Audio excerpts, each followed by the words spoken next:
Good evening, everybody, and welcome to another edition of the Sports Exchange. My name is Scott Morganroth, Motor City Madmouth, and alongside of me tonight, or across up in North Carolina, is Rick Curti. Good evening, Rick. How you doing tonight?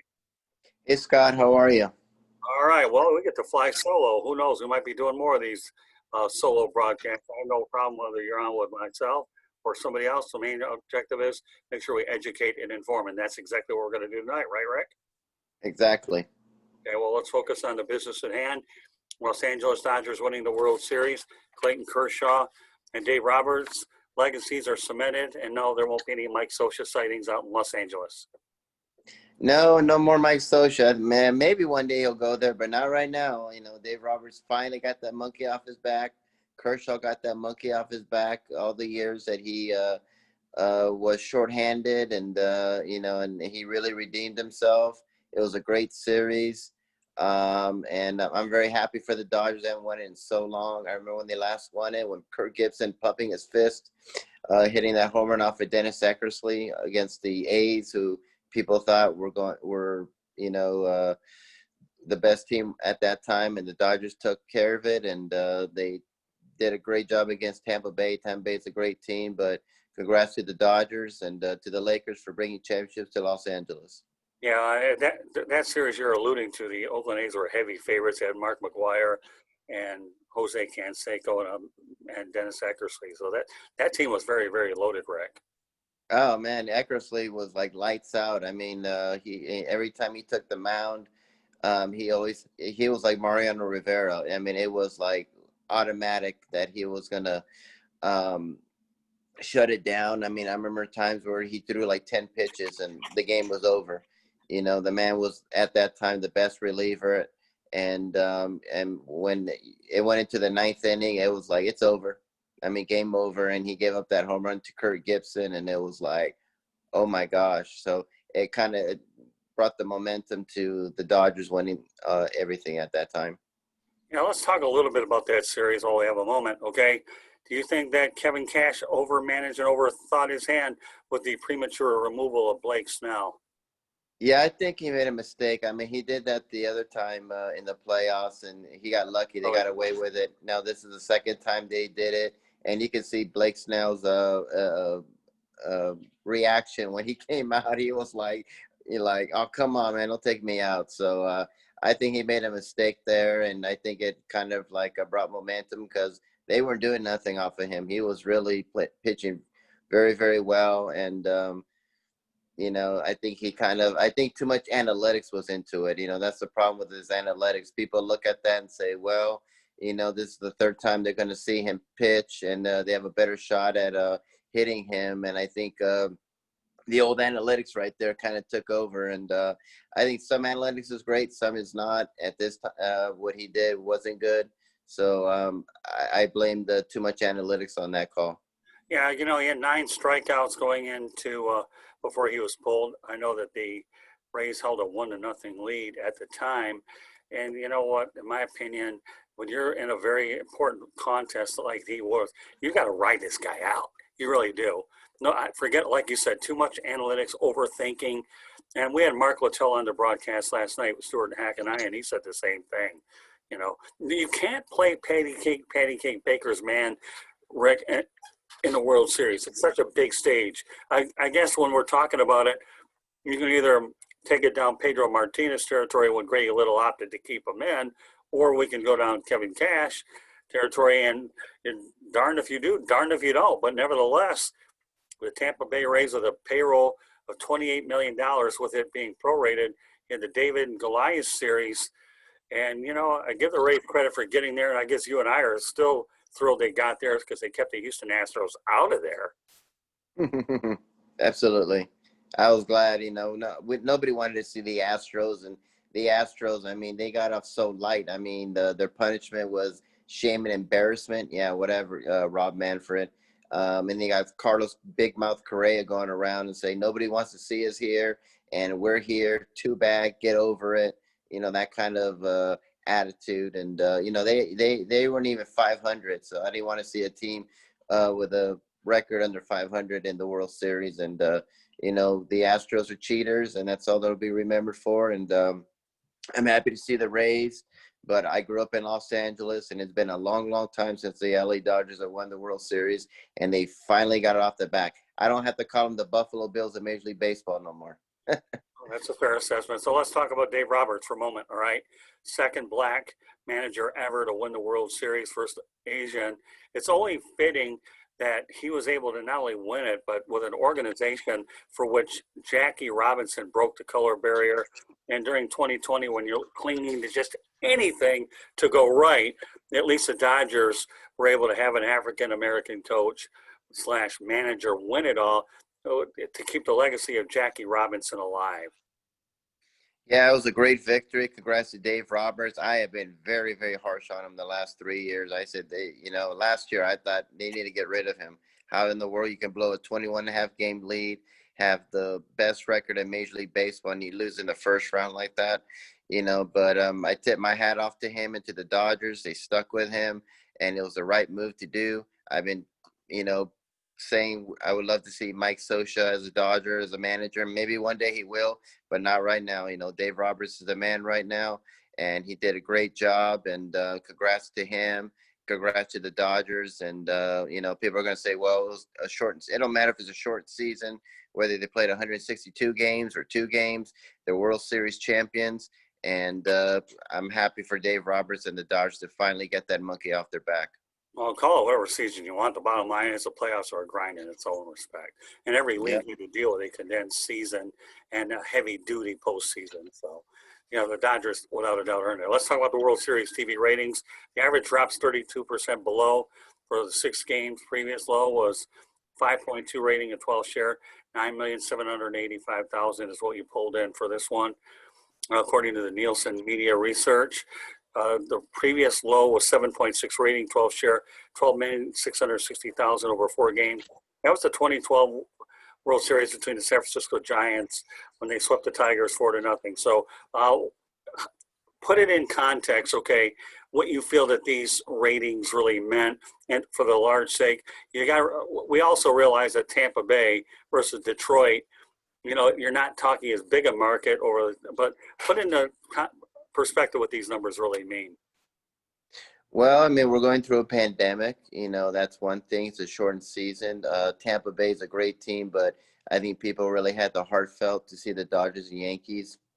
You saw a David and Goliath team. You saw a team that a lot of people didn't really see Tampa Bay winning. They wanted to see Tampa Bay win, but I think in their heart of hearts, they knew that, the Dodgers were the best team. They were rolling. I think they were waiting for them to choke again, like they've been doing the last 3 years, but they didn't this time.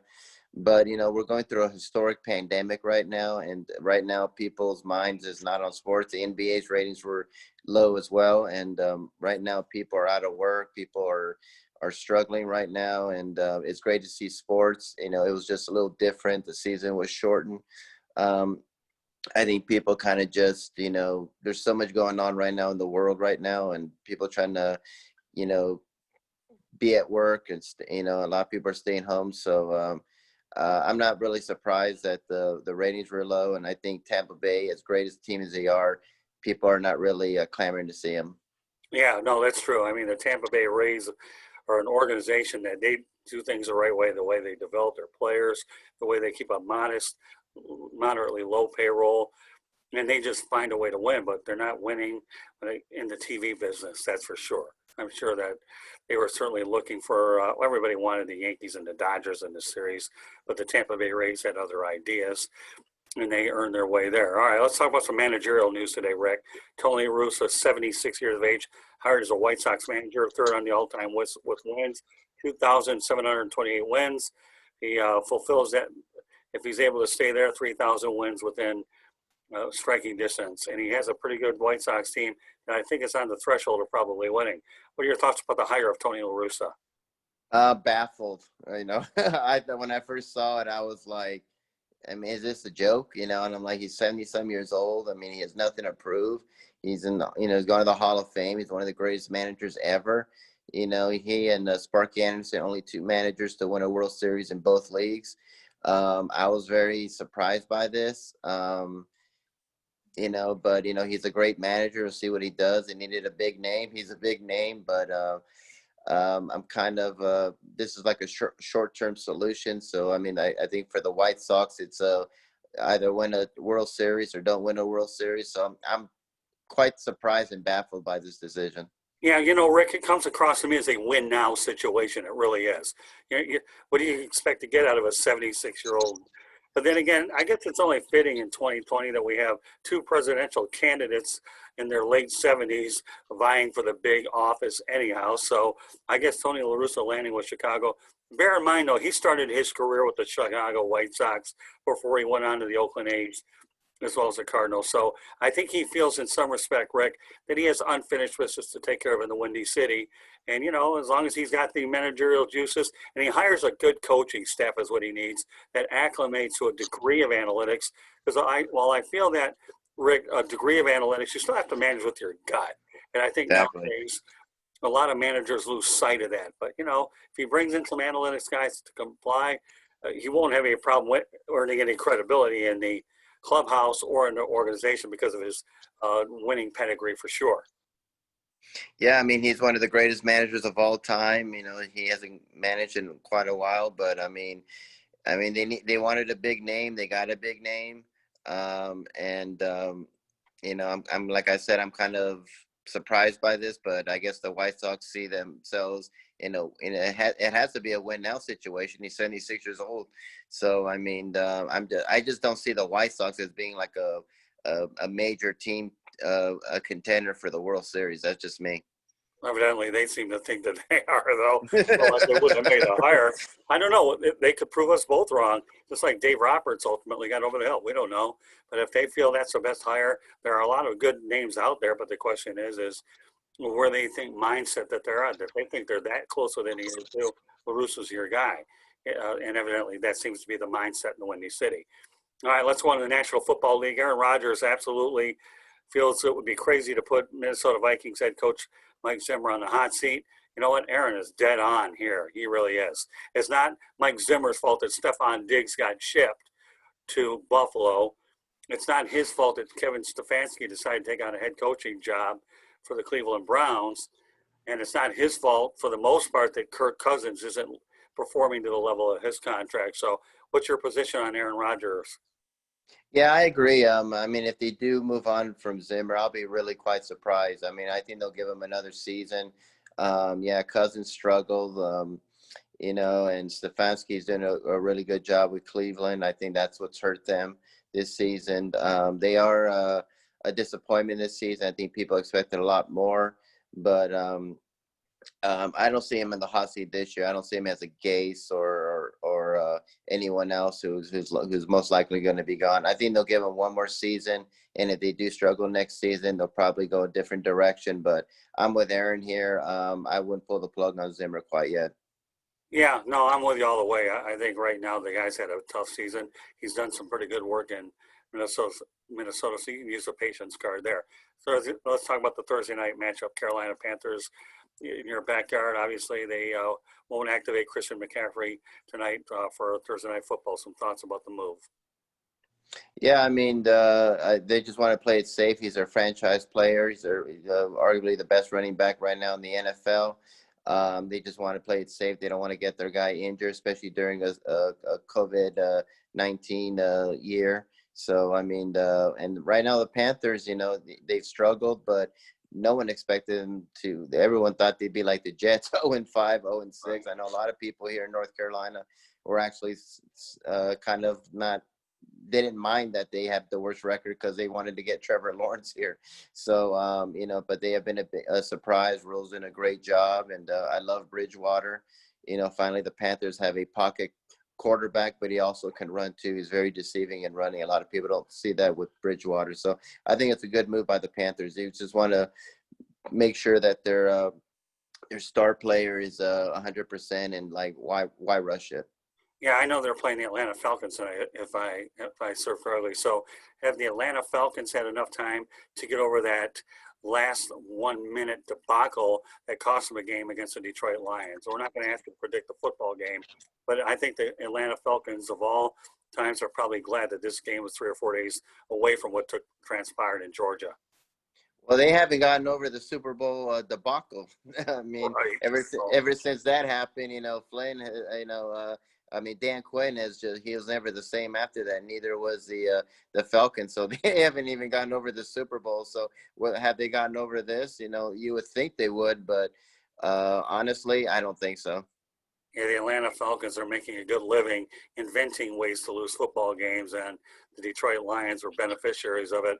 And therefore, Matt Patricia and Bob Quinn are staring at a 3-3 record, which kind of eases things a little. I still think they're on the hot seat, but it became a little bit warmer after being at the 500 plateau. We're going to get to them in a moment.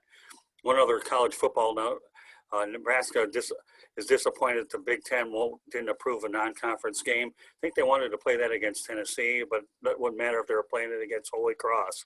They're thinking, holy cow, especially since the Wisconsin game was canceled.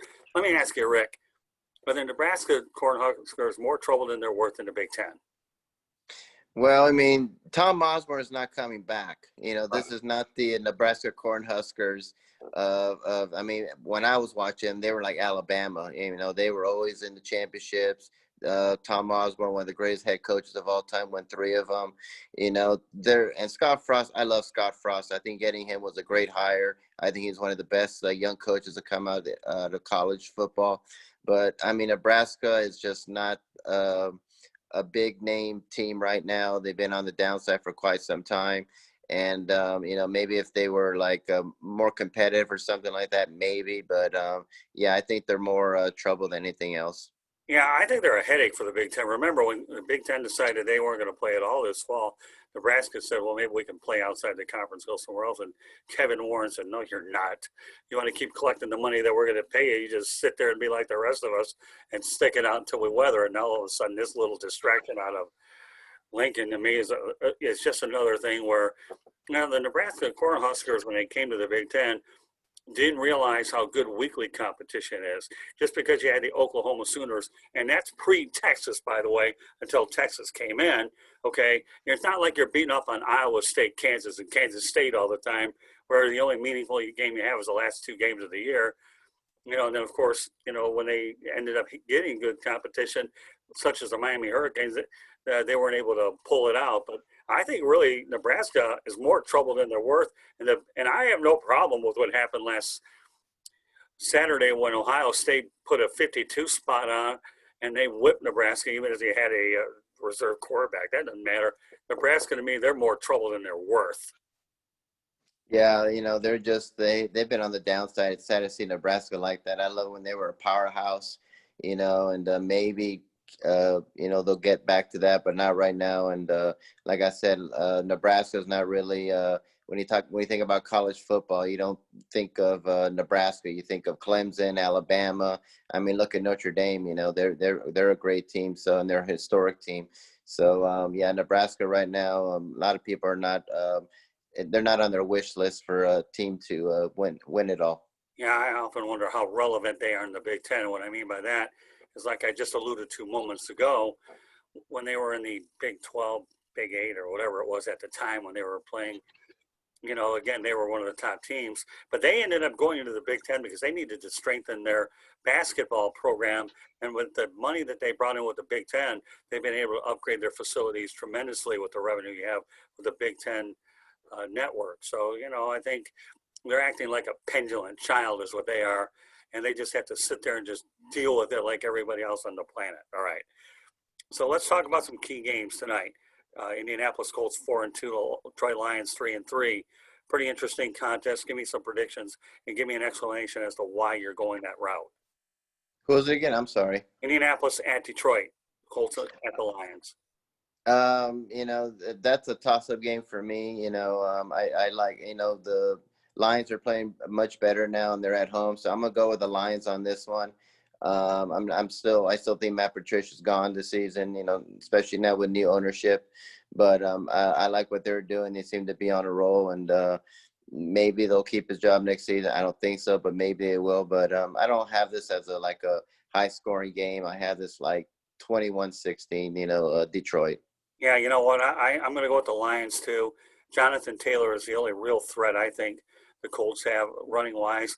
The question is how many interceptions will Phillip Rivers throw, and if the Lions can put any kind of a pass rush on him. I know they made a trade this week to bolster their pass rush. We'll see how that turns out with the Dallas Cowboys for conditional pick. Detroit 24, Indianapolis 17. I'm going to go with the Lions to try to. Ironically, the Lions are 3-0 on the road. I remember when saw them play in Charlotte on a couple of occasions. They were breaking road losing streaks over in your backyard at Bank of America Stadium. So they're right now the Lions, I believe, are 0-3 on the road and 0-3 at home and 3-3 on the road. But Detroit should pick up their first win this time. I expect Matthew Stafford to do well. T.J. Hawkinson has become a real good weapon. Kenny Golladay is starting to play well for him. DeAndre Swift is looking all right, and Adrian Peterson is doing fine. So the Lions look like they're more in sync. Green Bay, Minnesota, the game we just spoke about. Hard to believe at this point, Rick. Minnesota is 1-5, and Green Bay is 5-1. But that's exactly where we are in the standings right now. Yeah, I have Green Bay in this. I think they're going to really play a good game this year. They were really embarrassed in their last game against Tampa Bay. I mean, I had Green Bay, and I was surprised that they lost so badly. But the Vikings have been struggling this season. They've been one of the biggest disappointments of the NFL, in my opinion. And even though they are playing at home, I like Green Bay in this. I expect Aaron Rodgers to have a big game. And I have this game like 38-21. I think it'll be a rout. Yeah, the game is in Green Bay. I don't know if you knew that. Green Bay. Yeah, that's yeah, okay. it's even better. Yeah. So repeat your score again. 38-21 Green Bay. Yeah, well, you're a lot nicer than I am. I'm looking at the Packers blowing out the Vikings 38-10. It's going to get ugly for Minnesota, but I still, I still hope Mike Zimmer. He'll be fine. It's just a tough year, but you just can't give away weapons and expect to be relevant. You really can't. All right, obviously one of the big games of the week, Pittsburgh Steelers 6-0 against Baltimore 5-1. Boy, this is a dandy, Rick. I love Pittsburgh. I think right now they're the best team in the NFL right now. I mean, probably Kansas City, the defending champions, has something to say about that. But right now they're all running on all cylinders. Mike Tomlin is one of the most unappreciated, underrated coaches in the NFL. Even Steeler fans, I mean, I scratch my head every time they say they're not big fans of him. I would love to have Mike Tomlin here with the Panthers, or I think any organization would love to have Mike Tomlin as their head coach. And I think this is his best coaching season. I mean, you lose Antonio Brown, and you lose those two knuckleheads, who are really great. Right. And I think having those two knuckleheads gone, I think all that drama's gone. A lot of people didn't expect much from them. Roethlisberger looks great. When he's healthy, he's great. Right. And Tomlin's just playing really good. And I really like. I don't even think this is gonna be close. I have Pittsburgh winning this 24-10. I'm not really convinced with. I'm not convinced with the Ravens right now, and I think they're a good team, but I don't think they're that top echelon team yet.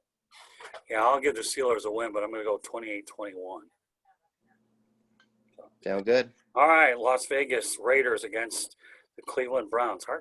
Still having a hard time with Las Vegas Raiders, Rick. But they're going to be playing in Cleveland, all right, off of Lake Erie. 3-3 for the Raiders. Cleveland 5-2. How do you size this one up?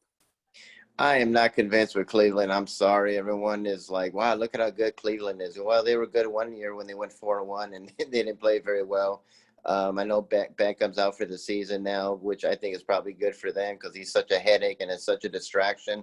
And they've been trying to trade him during this season. So I like Las Vegas in this. I'm just still not convinced with the Browns yet. I'm still not convinced that Baker Mayfield is their best quarterback, and if he continues to struggle, you're going to hear those, get rid of Baker Mayfield chants, which are probably already still going on in Cleveland. So I like Las Vegas in this. I think a change. I think location is the key for them. I think moving to Las Vegas has been great. No more distractions. They have one of the best stadiums in all of the NFL. It's a gorgeous, gorgeous stadium in Las Vegas. And I used to live there, and it's kind of cool to see a professional football team there. So I have like Las Vegas winning this like 27-17. And I'm just not convinced with Cleveland. I don't think I'm ever going to be convinced with Cleveland. They can go 15-0, and I'm still not going to be convinced by them. Well, you know what? I'll just differ with you on this one. I'll go Cleveland 24-17, so we have something to talk about next week. Fair enough. Uh, Sounds good. yeah, it will be interesting. We'll like to keep it a little bit interesting. We can't agree on everything, but why not give them 24-17?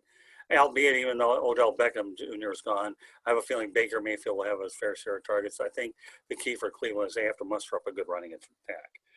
Now, I think the game that I'm really most intrigued about, Rick, is the Rams against the Miami Dolphins. Rams going to the game 5-2. Jared Goff against Tua Tagovailoa, making his debut in Miami. I don't know about you, Rick.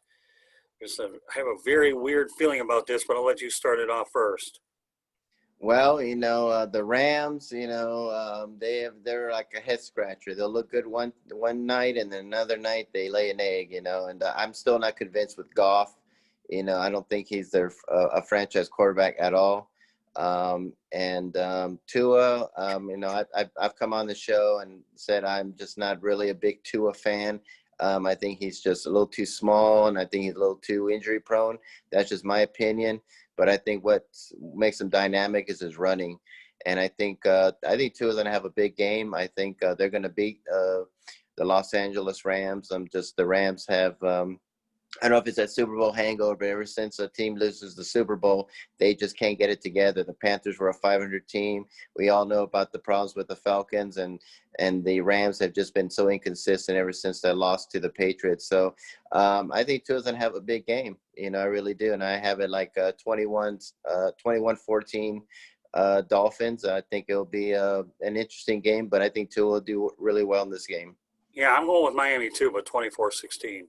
I really do. I have a feeling about this one that Tua's going to come out, and his mobility is the difference. And I think a lot of people here in South Florida are definitely anxious to see him out there.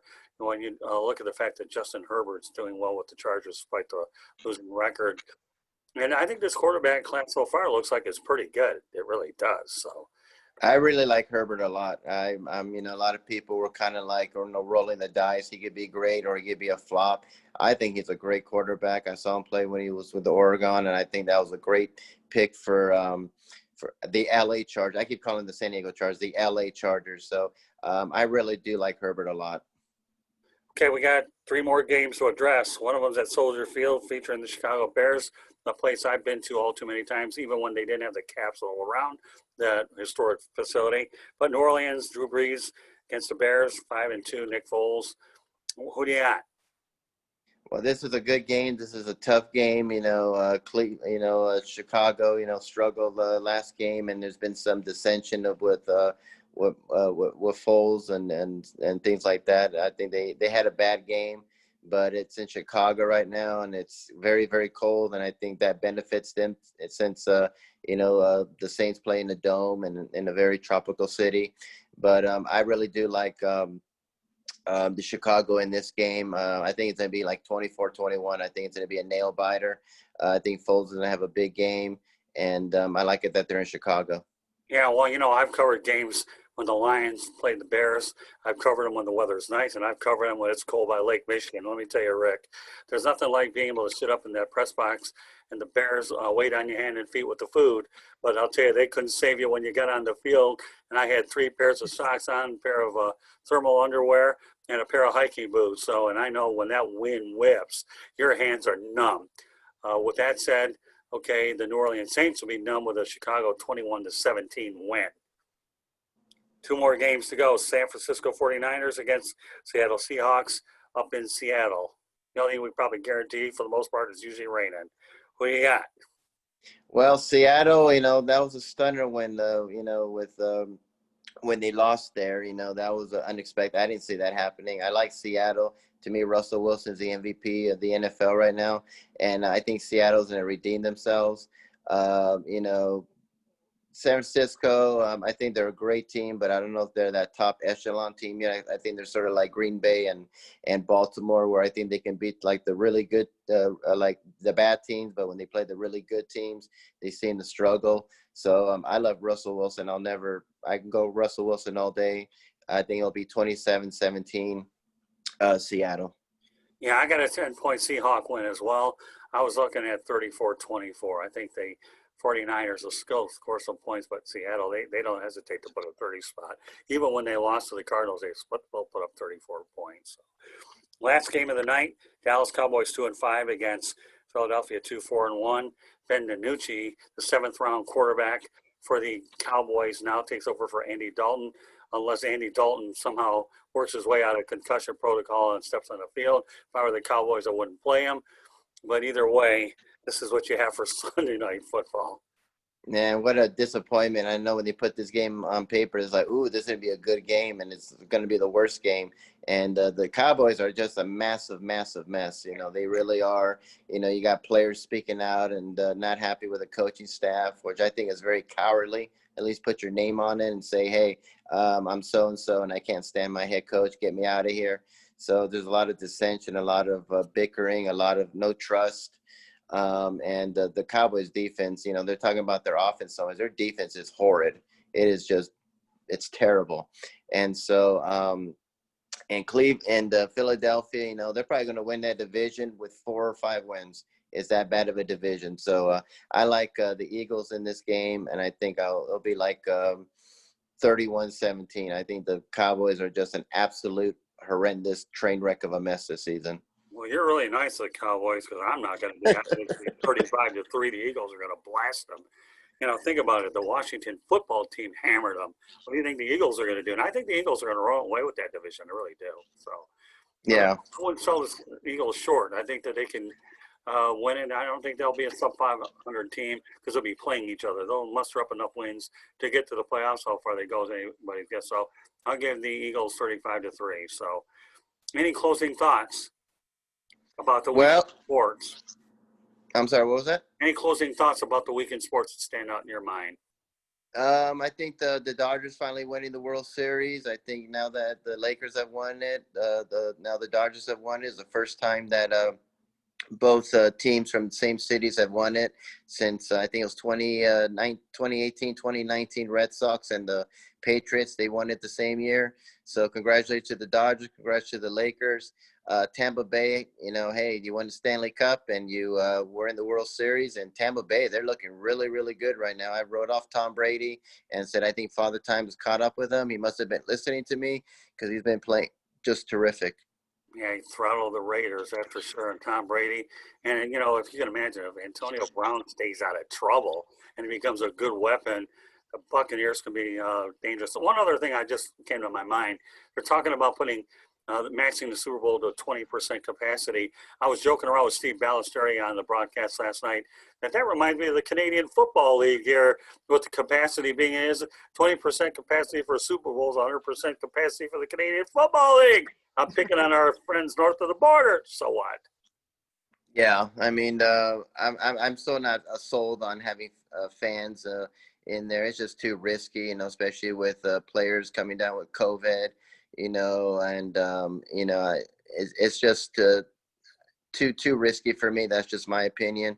Even if you separate them, that's still a lot of people, and I don't think a lot of people are going to be wearing their masks, you know, and they're not in my neighborhood, so it's tricky, but just to be on the safe side, I'm just not sold on having fans at the games right now. I kind of like the piped in music. I like the piped in fan noise. Well, yeah, we'll see. I mean, Major League Baseball lost $3.1 billion, but as we talked about last night on the Sports Exchange with Mark Littell, the $3.1 billion is a fraction of what it could have been had they have not played the season at all, and the public relations debacle that would have ensued based on the 1994 strike. So I think the players, the owners, everybody deserves kudos to them for at least putting together a season, surviving the outbreak, and making sure we had a champion in 2020. So my tip of the cap to Major League Baseball and the players for at least getting it done.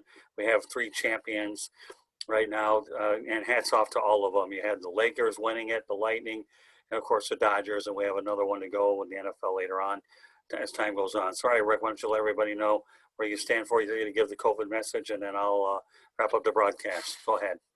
Yeah, well, right now, you know, everyone needs to really hunker down. The doctors and scientists have been saying this, that you think the summer was bad, wait till the winter comes when this COVID virus is even stronger, and we're seeing what's going to happen. And it's gotten worse here in North Carolina. It's getting worse everywhere else.